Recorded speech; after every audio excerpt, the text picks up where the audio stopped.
Morning, good morning. Welcome to the Sick of This Show with Nick and our special guest, Wendy Parker, today, as we are trucking along.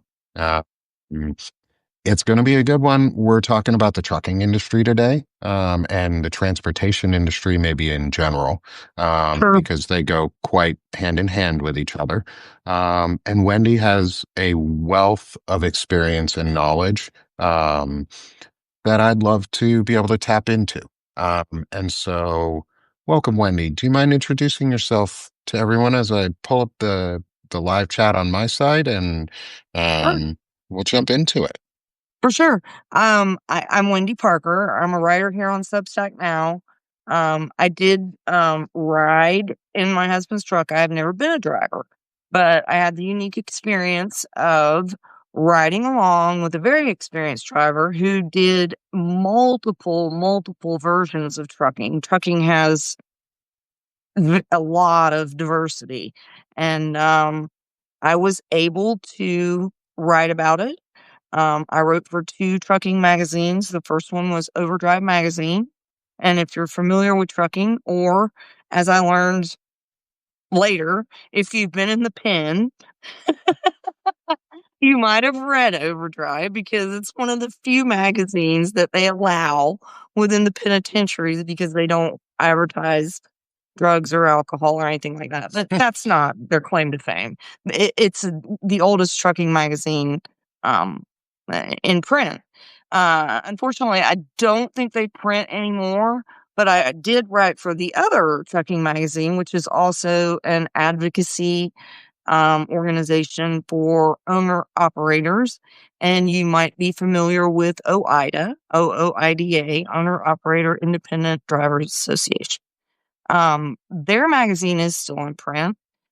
They advocate, they get people in the streets, they have lobbyists, they, um, you know, they they have their own issues. But they do, they do good work. They've done some Yeah. good work.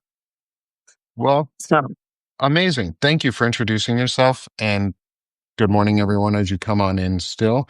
Um, Wendy and I, before the show, were talking about what we might want to get into in terms of the trucking industry and from her experiences and what she's seen and what she's lived through and some of the changes that may be coming and are already being pushed, such things as autonomous truck, semi trucks, truck trains, fleets that can auto drive on their own, and how we're not really ready for it because we don't have the infrastructure in place. So, thank you, that's Wendy, for true. introducing yourself. And I also, surprise topic I want to do on this because it's something that I've had an unfortunate experience hearing and knowing someone who has had to say no to one of these people is the over the road um, rest stops where prostitution is still an issue. Yeah. And We did a lot of work with Truckers Against Trafficking. That okay, is a very important organization. If you are not familiar with it, please become familiar with it. They do beautiful work. And yes, that is an issue. It's not something that I saw commonly, but they don't usually approach trucks that have, a man and a woman in them. And yeah, it's but my husband, he's a 2 million miler. I was wrong. He has done 2 million miles, not one. And so that's a lot of miles. he did many without me.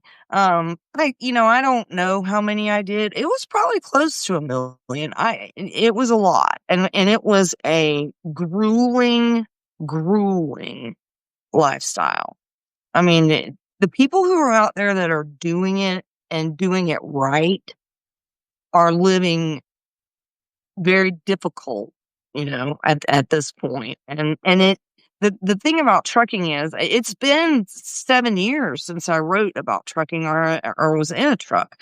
And I still follow all of my, old magazines. And the thing about trucking is things rarely change for the benefit of the driver. Very rarely. It just doesn't happen. And one of the things I'd like to talk about is the Yeah. fact that trucking needs to get cohesive. It is a highly conservative group of people. However, they're not um they're not dumb. I know a lot of people are like, "You dumb truckers," and da da da. Oh They no, they're pay not. attention. And you have to be reminded that they have immense amounts of time to listen to podcasts or to gather information or, to just mull over things. They're deep thinkers. I mean, Yeah. very deep. We should very much tap into that and try to, you know, make them understand the power they have, because you and I both know, and I don't know if anyone not affiliated with trucking knows, you have 3 days if the trucks stop. You have 3 days, and everything in your town is gonna be gone. The fuel, the food, anything that comes on a truck, and you and I both know, and it's one of my favorite sayings, everything comes on a truck. Yeah. We use the same transportation methods we have used for 100 years in America to move the bulk of our freight, and it is on wheels. Yeah. Yeah. And that's something people forget is the trucking industry is literally the backbone of America at the moment. E It's the food bone Absolutely. of America, and it's Yes. the fuel bone of America. It is literally keeping America running. Right. And so there Mhm. was a question in the chat. I wanted to ask you about this. Um, is Rick Herbst asked, sorry, Rick, if I got your last name wrong. Um, is you said something about being cohesive for truckers. Is cohesive to achieve what big ticket goals? And so that's a great question. Is what are the It's a goals great question. of the trucking industry and those who actually really want to do something positive for it and not like gut it and destroy it? So that again is a huge problem, because you will get together so we did a lot of work on parking laws and just very basic ways to live out there and be more comfortable, to improve the lifestyle, to improve the health, that increases the length of amount of time people are going to stay in a truck. And it's very basic things you try to get them together on, and everybody's all together at once, and then they start, adding things. They can't stay focused on just one issue. There are a multitude of issues, but and generally, and I say they're very conservative, generally those issues stem from the same thing all of the issues stem from. Some like Democratic policies and some like Republican policies, and they will not mend. And Yeah. until they do, it's going to continue. It was 1974 was the last time there was a strike, a trucking strike, and it has. And I mean, I was what, 6 years old then. It's been forever. They they have so much power, and they just won't take it. And now, you have this addition of an abundance of immigrant drivers that aren't traditionally drivers. There's a huge issue about the language thing. And Yep. I'm going to say something that's probably not going to be very popular, but you Truth might agree doesn't with have me. to be popular. So, well, because it sounds very racist, but it's not. Mhm. I don't know. Generally, that means I'm going to say something racist, right? So And if you do, the I'll push language, back on it and we'll talk through it because that's what we're about here. Because well, good, that's the whole thing is because Wendy's not a racist. Is I'm we need to I'm talk to curious issues. Yeah. curious about how other drivers, people who've been on the Yeah. road, feel about this. Um, the language thing is a big deal. Yeah. You really do need to be able to speak and read to a degree of fluency to drive a vehicle that weighs 80,000 pounds. Yeah. It just makes sense. And I know that a lot of people are super mad about the laws, about you have to be able to speak English, and the problem with that is that a lot of those laws are being misused to do, real messed up things, to profile and that kind of stuff.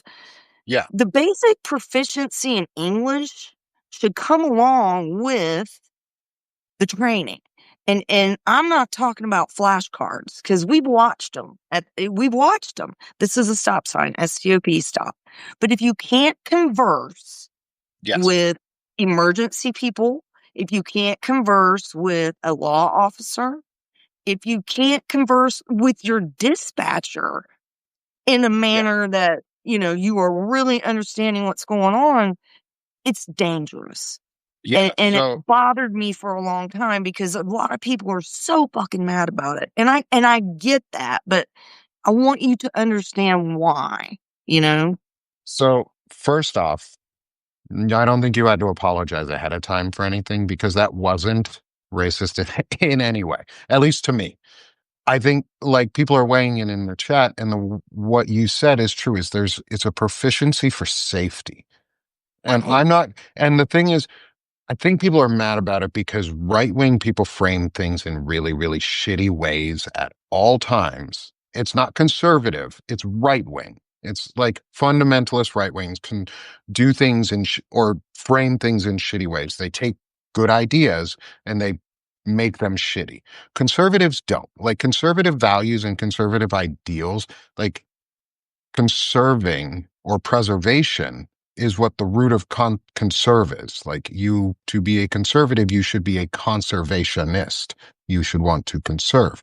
And so to conserve the trucking industry and safety, to ensure that there's safety on the road, safety, like Wendy said, with your dispatcher, with the people you're working with. What happens if you have a flat tire and you need to call a tow truck and you cannot talk to your dispatcher?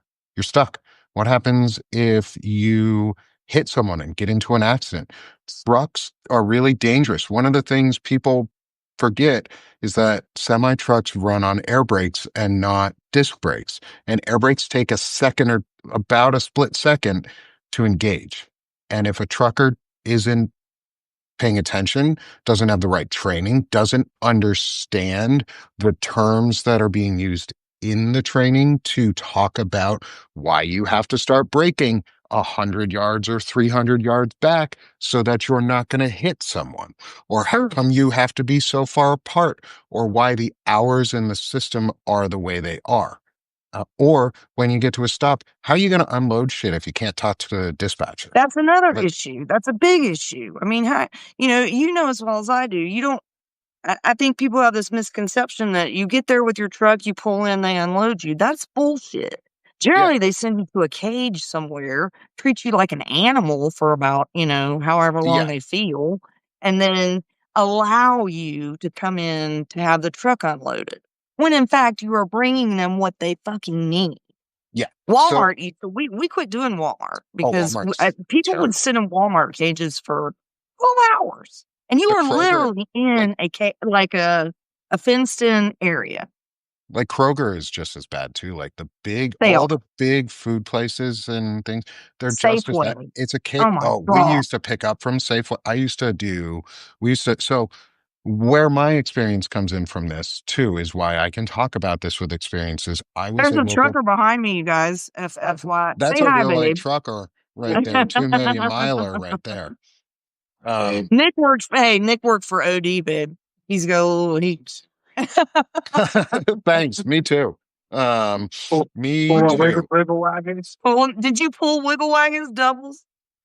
Yeah, I did. I did. So I'm what sorry, I I didn't did, mean to interrupt your thought. no, you're fine. I love questions about it. So it's been a long time since I've talked on the trucking industry. So I used to do local P and pickup and delivery for Old Dominion, in Washington State in the Seattle area. So city and uh, delivery driving in shitty, shitty conditions.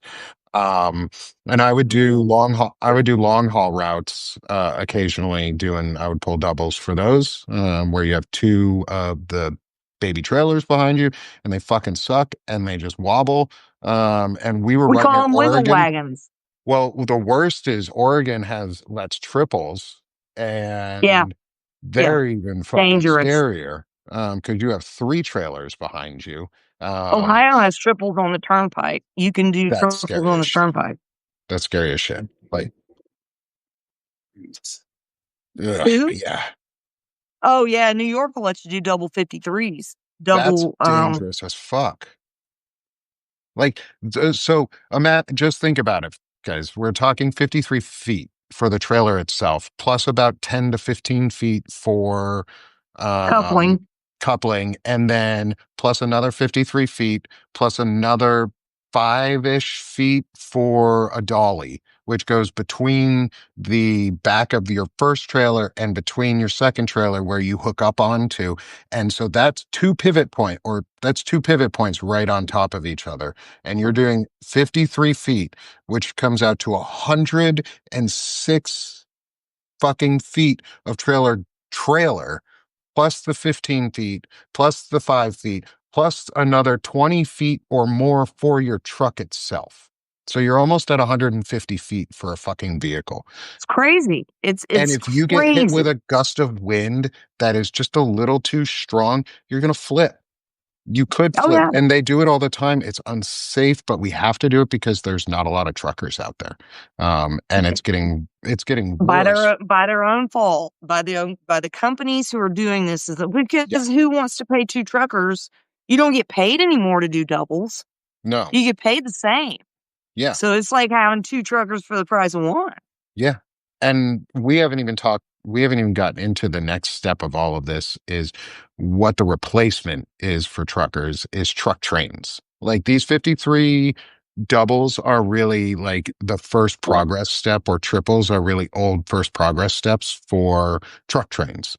It's literal trains of trucks that are semi-autonomous with each other, lining up one by one behind each other on a computer program where you could probably get like 5, 10 trucks behind you in a line. Volvo I is think they working on said it. up to 8 was gonna be their max to That's start. scary as fuck. And if you have to think about it. So 8 semi trucks with 53-foot trailers tagging along with each other in one giant train, moving as a unit across the interstates. I mean, We just the we don't even implications have of we don't even yeah, have the infrastructure to manage our current trucks. How are we going to do that? We don't have roads that are dedicated for trucks. Like that's what we need, but we're not ready, but they're going to no. push it. So, what are your thoughts on that, Wendy? I introduced Well, a I big, mean, broad topic, but what are your thoughts there? just the implications of having 8 trucks that don't split apart because you know as well as I do, traffic moves, it's constant. Hmm. It doesn't matter where you're at, you're going to have to get out of someone's way, or they're gonna have to get out of yours. It has a lot to do with, are they gonna govern them? Where are they gonna run them?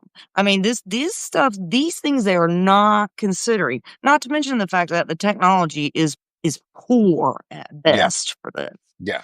And they call them autonomous. However, the ones that were running when I was doing stories on it still had people in them. You know, so Hmm.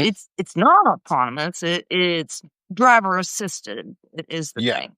But you go back to the infrastructure, there is no place. I mean, Wyoming maybe where there's nothing for 150 damn, miles, but there's no place where you're going to need 8 trucks full of shit to go to one spot Nope. that you can maneuver that in. You just Yeah. can't. And even if they're going to different spots, that means there still has to. Here's the thing is if they're going to different spots in that train, there has to be a driver for each truck because Right. those trucks will then have to break out of the Right. train, move in, and then have another one autonomously enter at some point, probably from the on ramp. That would be like an ideal situation. But somebody said it in the chat. Craig said it last in the chat is that's what we have ground freight for. That's what we have freight Exactly. trains for. So, Michael, I want to ask this because it popped into my mind when Craig brought that up is what do you think would be a better option? Is autonomous truck trains or modifying and updating the rail infrastructure to accommodate smart rail freight, Well, I mean, or a that's just a combination of matter both? of common sense. If you have something that is attached to a rail, you can control it a lot better. Now, I'm not saying it would be overall safer, but it would certainly make me feel better to know that it's attached to a rail. If you've got something that, first of all, doesn't have a very good infrastructure at all to run on, and second of all, doesn't know the difference between a styrofoam cooler and a kid running out in the road, then I'm not feeling it. I you know I, I'm a big fan of trains. I don't know. I mean, I don't know as much as I should about rail freight because I was, steep deep in the trucking. Yeah, But I do know that we ran or he ran frames for Ford. He also ran frames for International. FYI, you guys, these people are saying, "Oh, we do all this in America." They don't. They paint them down in Mexico. And he had a year of damn fine niche business in which he took frames from Kentucky to Laredo and brought painted ones back. And so, the rail system was significant in that it was unloaded into rails and then it went, wherever it had to go. Detroit, we'd pick them up or we'd start in Detroit. There was very, there's a few places where you go and that's what you do. And and that business right there, I mean, just that alone, you couldn't even really train that for, with even though everybody's hauling the same things and they generally all stayed together. But you still had the ability for everyone to be, yeah, able to move on their own. So, absolutely, I believe that upgrading the rail system is probably a better idea. I'm more concerned about um where we're hauling hazardous waste and stuff, because clearly the rail system is not safe for that either. But no, honestly, is the highway? I mean, you would shit your pants. I mean, well, you wouldn't, but so you guys would shit your pants to know what's rolling around in some of them trucks. I mean, yeah. Like most people don't know what those hazard signs actually mean inside some of those trucks. Like you're yeah, the flappers. Oh, yeah, like the placards on trucks, it's if you wanna ruin your day on which trucks to be near, start figuring out what placards means and you'll understand why certain trucks do not go through tunnels and are not allowed to go through tunnels. Because if they do and they accidentally blow up, the whole damn tunnel blows up too. Yeah, Um, because they so explode. yeah, explosives. And so I started my career actually as a propane truck driver. Woo, scary guy. Oh, yeah, talk about sketchy and scary. And so, but once I got out of propane, it was a very quick stint because I realized through my training that this was not for me. Um, I did not want to do propane very long. But I got into the P&D stuff, the pickup and delivery. And one of the places that we used to deliver to is the Port of Seattle or the Port of Tacoma So in you had to have your Washington. twig. So I have my TWIC, which allows you. It's a transportation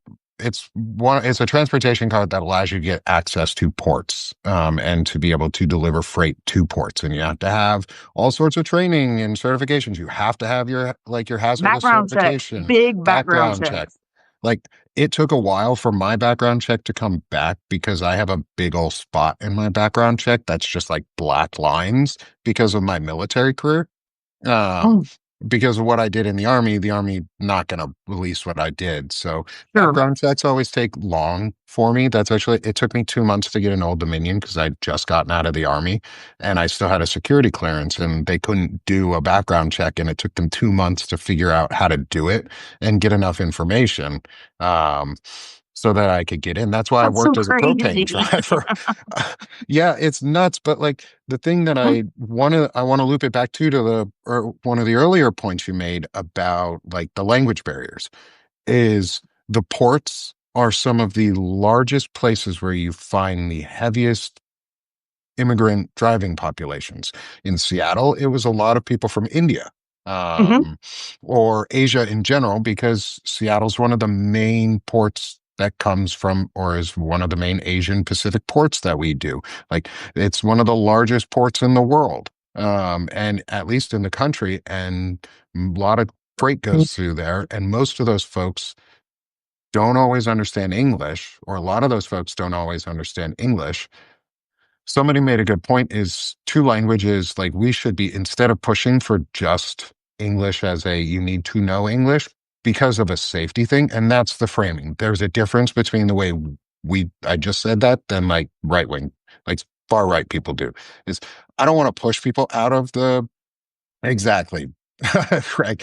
I don't want to push people out of the trucking industry. I want to make them safer. I want to make the roads safer. Like I've nearly died a couple times because of tractor trailers. We should be making sure that they're safer.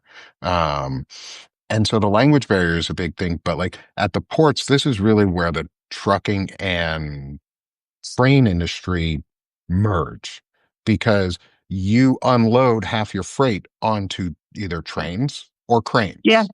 Yep. And this is really where I think, if we want to talk about like a broken industry, is how broken that part of like port work is because it's just small shipments like container hauling.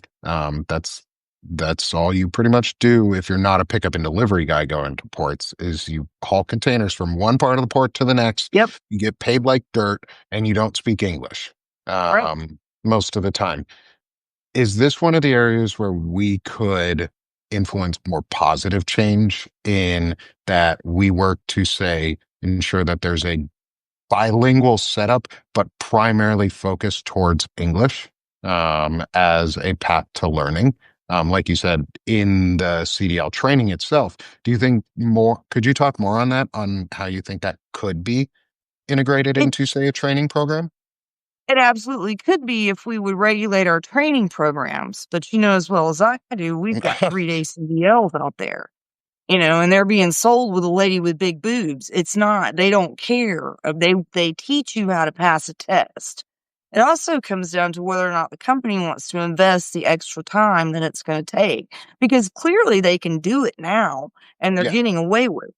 And they're going to continue to get away with it regardless because there will always be someone to fill that seat. There's yeah, always someone desperate.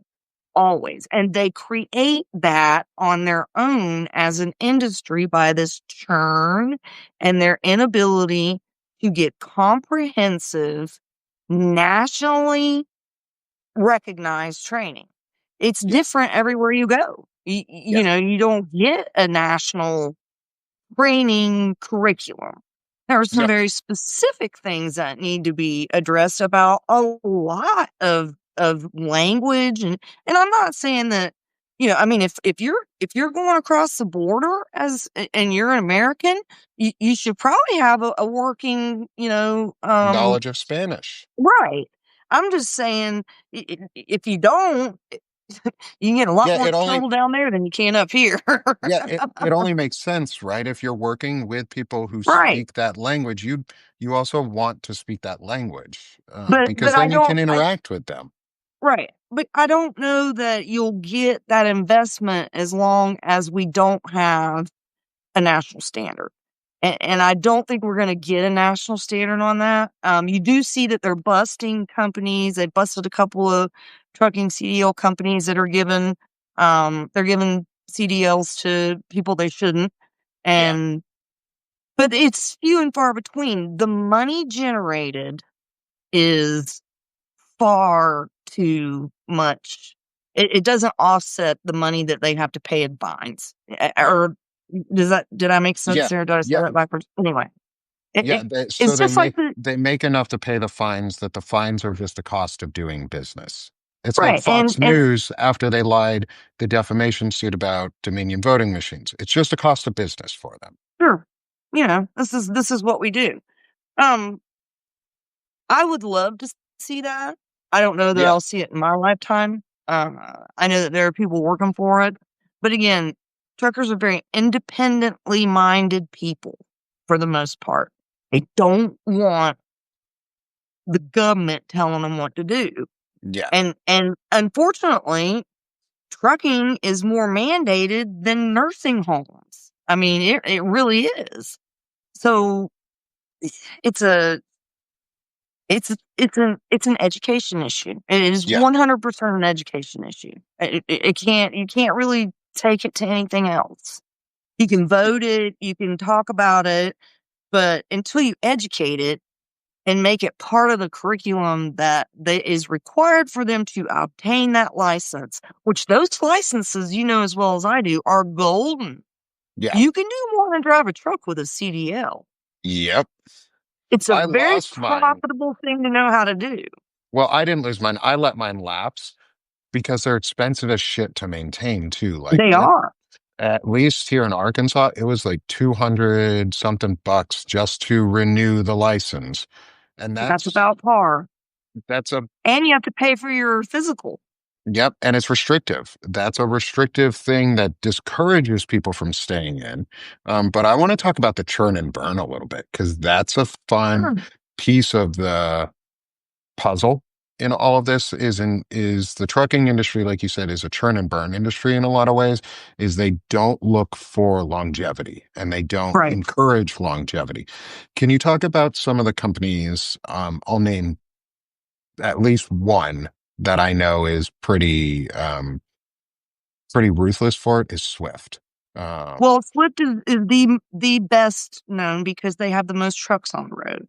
Yeah. Um, There's and also and the Moyes another brothers are not good people. there's another one that I know that I was warned against trying to, I think it was Wagner. Are they I'm not as familiar with Wagner because I focused a lot on Swift yeah. because, again, of the education issues. And my husband started at Swift. He had to. He had a CDL, but he didn't have any experience. And that's another issue. If you don't have practical experience on the road, you're not going to get in with a reputable company because they can't afford to insure you until you have X amount of time on the road as a driver. And in order to get that time, you have to make shit. I mean, he was making 24 cents a mile. Now Yeah. imagine that. Just imagine that. Yeah. And like think about how small of an amount that is. You have to go about just over 4 miles, almost five, to make $1. $1. And if you're sitting in traffic, you're not You making ain't money. making no money. If you're sitting in the pen all fucking day for 12 hours or longer, waiting for them to either just get you a truck or fill up your truck, you're not making any money. You're only making money when your wheels are turning. And so you have to be driving as long as possible and as often as possible. And that also creates dangers too, because then you get drivers who push to the limit of what they can and are allowed to federally and legally drive. And they'll go around it too. It's getting harder now because of the electronic systems for logging and miling and how they do GPS tracking in some of them now. So it's easier for the companies to manage but it's also and then they do internal cameras in your truck and they make sure they're watching you at all times. So you're the big brother watching over you at these companies. But the reason I brought up Swift is because their moniker of at least what I learned in training was sure wish I finished training Sure wish I'd finished training. was what we learned was Swift and that they're drivers because you see them and the trucks that are off the road the most in the most precarious spots are Swift drivers. If it's a Um, messed up accident, it's generally got a Swift truck involved. yeah, and that's something that I think companies like Swift or people who lobby for companies like Swift have the power to make it safer. But like you said, Wendy, they choose not to. Um, Can you talk about some of the groups that you know of and that would be helpful for maybe people to go check out if they want to get involved or support? Is what groups do you recommend that people look into?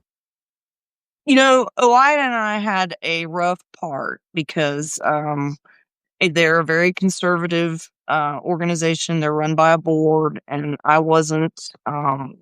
I didn't, me. I mean, look at my shirt. I didn't really portray what they wanted in Yeah. the writer. So, in light of that, I I can't help but say, or regardless of that, I can't help but say, but those people do good work. They are advocating. They are don't get insurance from them for fuck's sake, but do try to support, um, their ideas, or at least follow along with what they're doing, because there are other, just that alone, they at least give you uh, the details. A lot of Yeah. things in trucking are obfuscated. Trucking laws are written in ways that you wouldn't even know it was about a truck.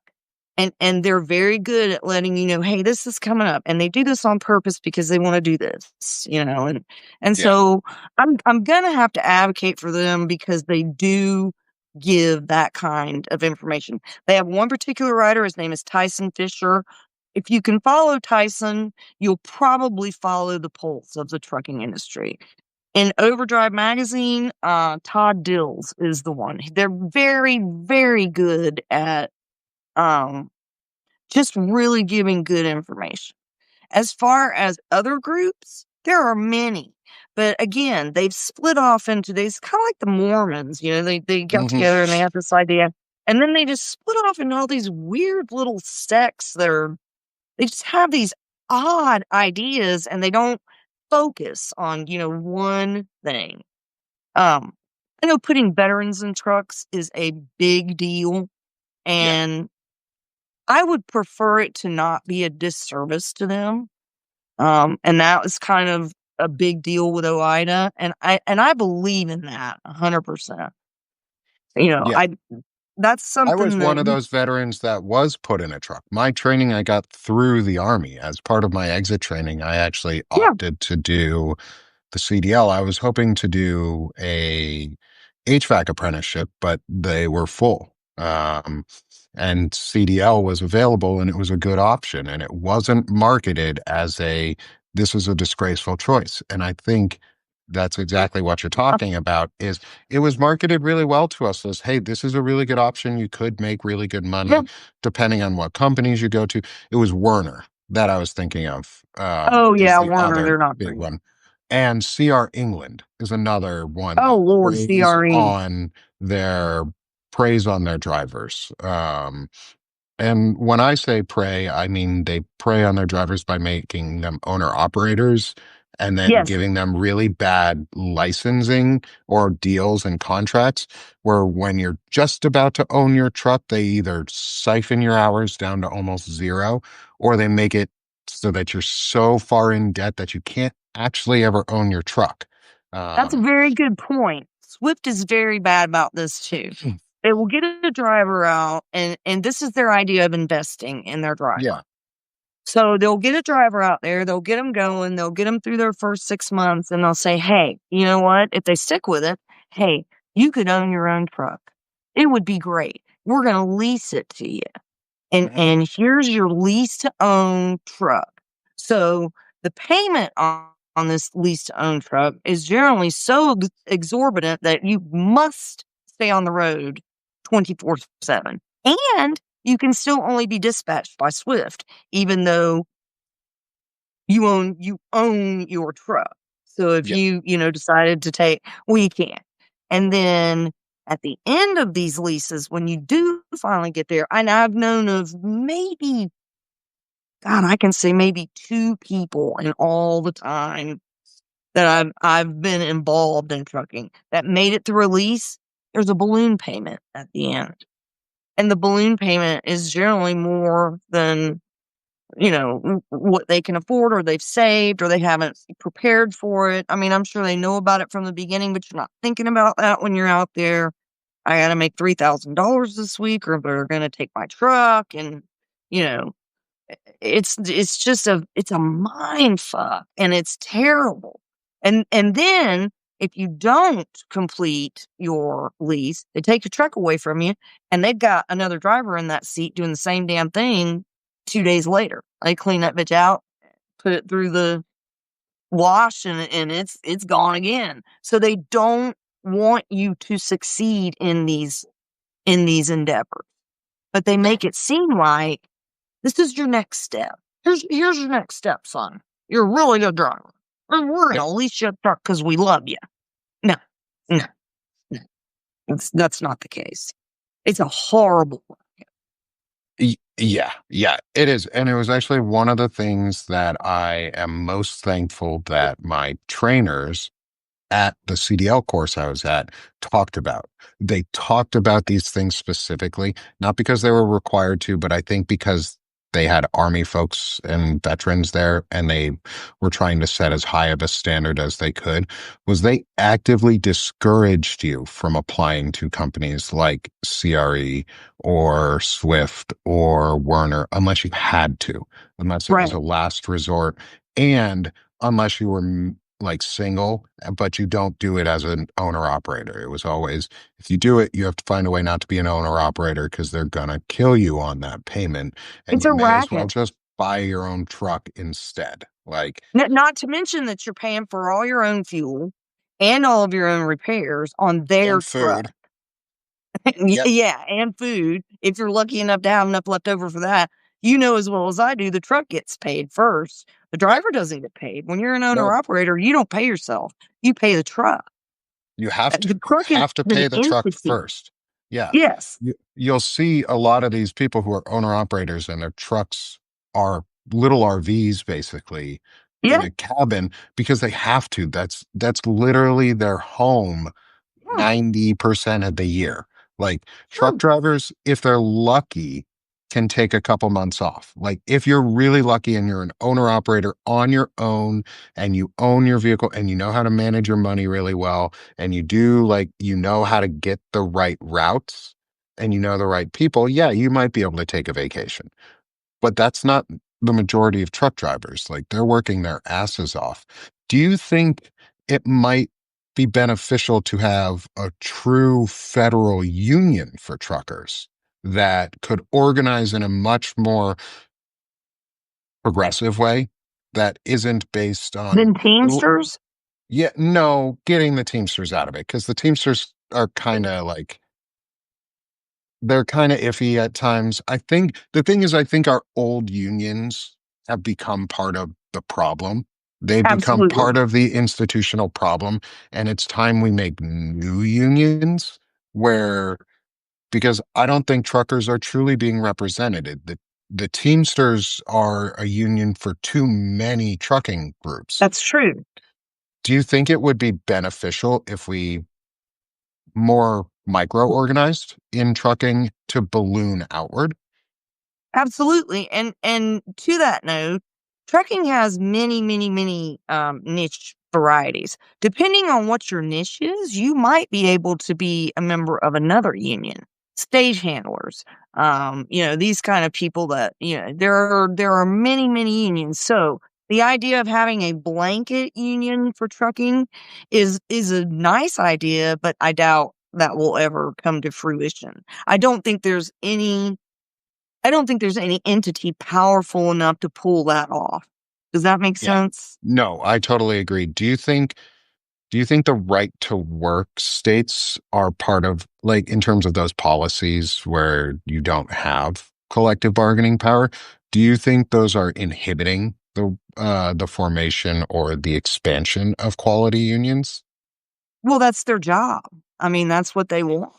I That mean, was seriously. basically a rhetorical Yeah. question, but thank you for answering it. No, I mean, that is their job. I mean, literally, they don't want that. And it's, I've always been a big believer in unions. I just but what you are saying speaks the truth. The older unions are steeped and they will not progress. They will not No. progress. And they will not give. And you can't you can't not negotiate and just say, "Hey, we're just going to take everybody." Because, GM did that here and we no longer have a GM plant. So, there's that You you get what you can't. get. Well, we're not. This isn't post-war Yeah. America. This is a place where people can do other things, and there's a lot out there available, and there's a lot more people too. So I would love to see that. More than anything, I would just like to see them get organized in any kind of cohesive way, and you just we've come close, and you will find key little pet issues like that they always want to work towards. Parking is a hideous issue, and I don't even think we have time to go into that. Um, but No, we could do spend know some. that. I want to spend some more shows on this, though. I'd love to have you back. Sure. Um, Yeah. because we do have a hard stop here in a couple minutes because I've got Dean Blundell coming on next Right on. for So another real show. quick, Yeah. tell me your craziest haul. Where's the craziest place you went? Oh, the craziest place I went. Oh, that's a tough one. Okay. Craziest place I went was actually while I was a propane delivery driver. Um, So when I was first driving, I worked for I don't remember the name of the company. It was a propane company. The funny thing was that they were actually unionizing while I was there. And like I was getting ready to like jump in and be part of that. The company was threatening the unionized guys, but I was getting ready to jump in on that because they made more money. Because the union, when you Sure. work in a union and you collect together and you actually have a local union that works and isn't steeped in all this old age politics, they actually do shit for their people. So that's one of the hearts I want to get at is like local organizing. That's what we want to do. But the craziest thing I ever did while it was hauling propane, obviously, um, is I went out to it was on the peninsula in Washington State. So it was in the Olympic National Park. Hmm. Because basically the entire peninsula of Washington is the Olympic National Park Yeah. or forest. I had zero cell service, and the house didn't appear on GPS. I had an address and I had a rough guess of where it was supposed to be. So the house didn't appear on GPS. I had to turn down this road that turned into a dirt road. Halfway through, it forked, and I had to choose which way to fucking fork because the directions didn't tell me. I There was was no lucky in troll. there was nothing, no troll on the road to be like, this is the way you need to This is the go. way. There were no like wooden signs saying murder you here, go this way. And so I chose the left path. I was like, it's either left or right. So I went left and I was like, it curved down this fucking road.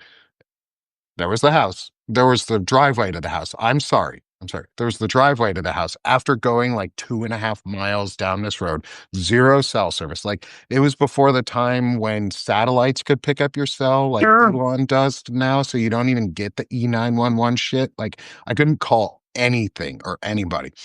Get to the driveway. I have to figure out how to turn around first because it's a one Yeah. vehicle wide road. Their driveway is two switchbacks on an angle about like, well, it was like a 30-degree slope. And so I went up it. I got far enough up. I ended up backing up the driveway, like like half a mile of backing up and turning up this driveway. I got Blindside far back enough half up. a mile. Yeah, it was the fucking worst. And like I blindside backed into some interesting spots with a semi truck. Those were fun though. This one, I got to the tipping point and like propane trucks have a um leveler on them or a leveling sensor on them that shows you how far tipped you are. And if you're too far past, if you go past that angle, you're not allowed to park there. Like as a driver, like you should not park there because your truck will flip and fall over. I was on the fucking line Oof. and I had to pull this hose like like as far out as I fucking could to get this person's tank. I still couldn't reach it. I got Oh, up their driveway as far as I could, and I couldn't reach their tank, and I walked the rest of the way up, and I'm like, sorry, I can't deliver to you. Like, your driveway is too unsafe. And they were not happy, but I left. I don't blame you. Not Save long your own after ass. that, not long after that, though, this is why it gets even more wild, is the next stop was on the way back. There was this person up another fucking dirt road because, everybody with propane tanks lives on dirt roads on the side of a Yeah. mountain, apparently. They had a horseshoe driveway, big, big horseshoe driveway, dirt driveway, easy, great.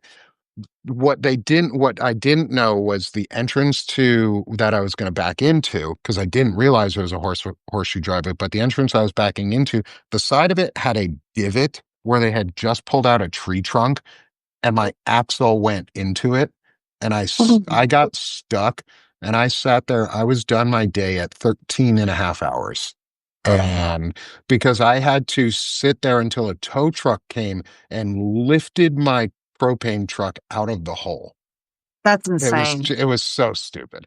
That's insane. After The that, I was like, things. I'm fucking done. I'm done. I have kids at home. I'm done. Yeah. I don't want to die like this. So Okay. next time, I need to hear your husband, yours and your husband's craziest story well, too. I think that my most personal, and we'll talk more about it later, was Yeah. the caves. If anyone's ever delivered to the caves, and I think it's Missouri or Kansas, it's right there. There are caves. There are caves underground that you drive your fucking truck into, and you deliver. So as we're Well, I have sitting another one outside of the about a caves, cave that I want to tell you about, but it was inside this a building. this should have been our indicator. We're sitting Hmm. outside of the caves. We're waiting. He's looking to see whatever he's got. Talking to the dispatch. Where am I going? This is a cave. Guy's like, yeah, yeah, yeah. So I look over. There's a guy in another truck next to us. He's got his hood up. And of course, George, he's a good trucker. He goes over and he says, "Hey, do you need any help?" The like guy said, "Hell no, I don't need any help. I ain't about to take my ass in that cave. They can bring somebody to repower this shit."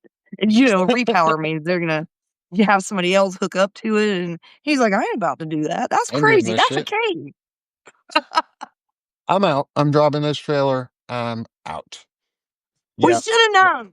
And then it ended up being just a nightmare because they were doing construction in the cave of all Of places, fucking road course, and they won't construction close in it. the fucking cave. Yep. And they won't close it either. They can't close those No. things. Gotta move freight. Gotta move Well, freight. I think it's pharmaceuticals that they keep down there. It's a constant temperature. It's something having to do Oh, with that would pharmaceuticals. make sense.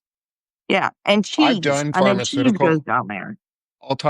Next time we talk, we'll talk about pharmaceutical unloading because local pickup and delivery drivers have to break that pallet down from the entire truck and fucking load out into squared like spots. We did it for Permanente for their pharmaceuticals. We literally laid shit out like box by box, like 25 pallets. I was there for like 6 hours one day, just unloading That's one piece of crazy. freight. At least I That's was crazy. paid by the hour and not by the mile. That's Um, better. so it didn't kill me. All I right, have Wendy. super enjoyed this. Me I too. hope everybody else has. I don't know. Maybe I just babble, but yeah, man, Yeah, who cares? We had a great time.